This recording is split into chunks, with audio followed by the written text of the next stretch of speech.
Hey y'all, here's a quick question for all my Chiari warriors. Tap in. So the question is, well, we know that Chiari Malformation has a ton of symptoms, but my question is, what is one of the symptoms that you had early on prior to being diagnosed that you now realize, okay, that was definitely, a Chiari related symptom that was letting me know early on, prior to being diagnosed. Anyway, I'll go first.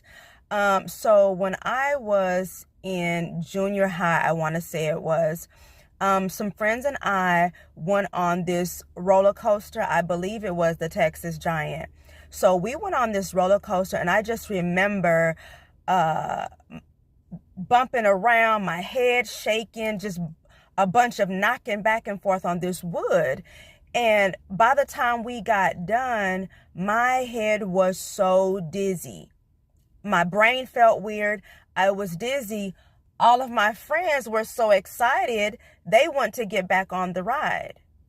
And I couldn't do it. I couldn't do it because something was going on. But now in hindsight, I realized I had Chiari Malformation early on because, simply put, no one else had any issues. Everybody else was fine. They were happy. They were excited to get back on again. But I couldn't because it was like, if you can imagine your squeezed brain being in a jar and someone's just shaking it like crazy. That's what it felt like.